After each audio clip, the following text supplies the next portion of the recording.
Now, let's talk about headstock.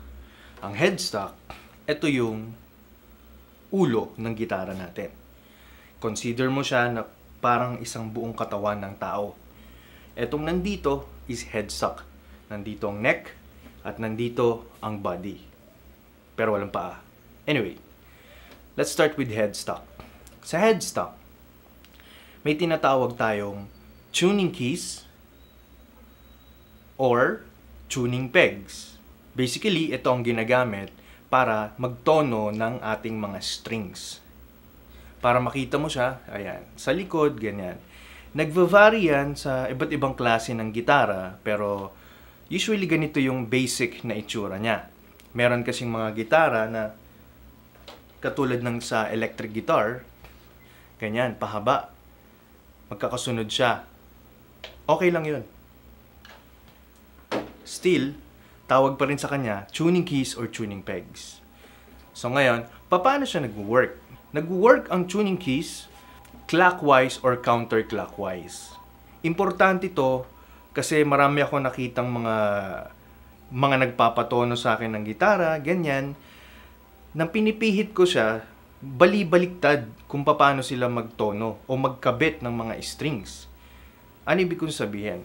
Dapat, sa pagkabit ng strings, kung makikita mo dito yung pattern, this is string 6, 5, 4, 3, 2, 1. Ulitin ko, string 6, 5, 4, 3, 2, 1. Yung strings, pag kinabit mo dito, inabante mo siya dito, wag mo siya dito sa labas isusuot.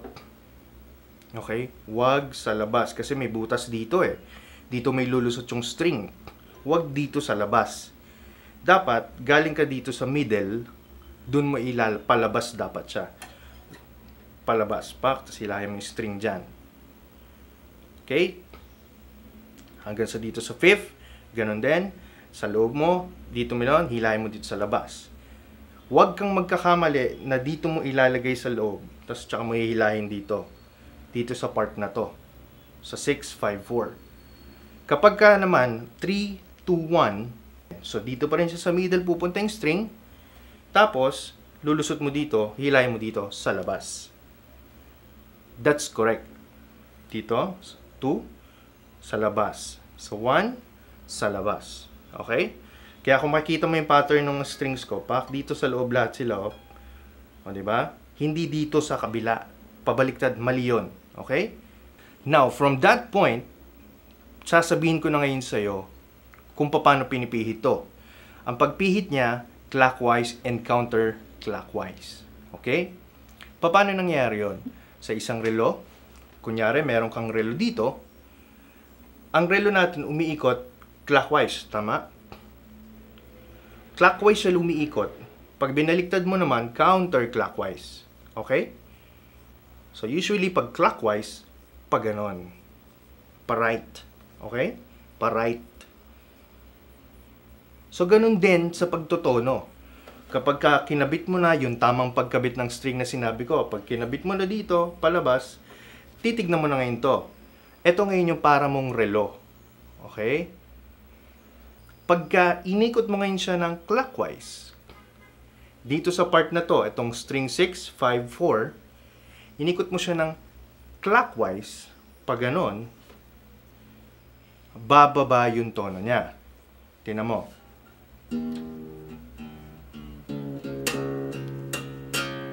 Bumaba. Pagka inikot mo ngayon siya ng counterclockwise, pakinggan mo. Okay? So, we'll talk about more of tuning, but for now, tinuturo ko muna sa'yo yung proper na dapat ganun yung pagpihit. Ang clockwise ay pagbaba ng tono. Ang counterclockwise, yun yung pagtaas ng tono. Huwag kang magkakamali doon. Dito naman sa string na 3, 2, 1, kapag pinindot ko siya, inikot ko siya ng counterclockwise, tumataas. Pagka naman pinihit ko siya ng clockwise, bumababa. Okay? So, wag kang malilito dyan. Ulitin ko, review. String 6, 5, 4. Kapag pinihit ko siya ng clockwise, bababa. Pag pinihit ko siya ng counterclockwise, tataas. Dito naman, sa string 3, 2, 1, kapag inikot ko siya ng clockwise, bababa. Kapag pinihit ko siya ng counterclockwise, tataas. Yun dapat ang proper. Proper yun and technical yun sa lahat ng gitara. Electric man yan, ukulele man yan, acoustic guitar man yan, nylon guitar, classical guitar yan. Ganon dapat ang pagpihit ng pagtotono at pagkabit ng mga string. Okay? Para ma-achieve mo yung ganong sinasabi kong clockwise and counterclockwise, dapat ganon yung pagkabit mo ng string. Katulad nung pinaliwanag ko sa'yo. Okay? So, na-cover natin ngayon dito ang strings 6, 5, 4, 3, 2, 1, pagkabit ng string. Okay?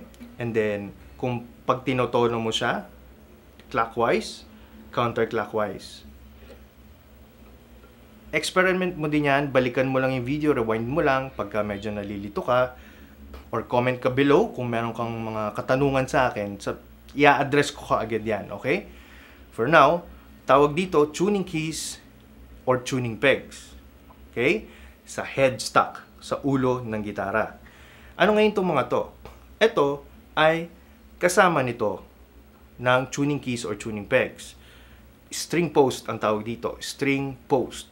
Meaning, ito yung poste o pinagkakabitan ng mga string. Okay? So, nagva-vary din yan sa mga gitara, kung anong itsura ng gitara ang bibilin mo, anong mechanism niya. Pero ito ang pinaka-basic. Usually, napapalitan to. Itong mga tuning keys or tuning pegs na to, natatanggal yan. Pag in-unscrew mo dito yan, hihilahin mo lang yan, matatanggal yan. Pwede mong palitan yan. May nabibili yan sa mga music store. Pero sa ngayon, wag mo na munang isipin yon. Basta ang isipin mo, anong meron sa headstock. Remember, headstock pa lang tayo, ha? Okay, dun tayo sa next video.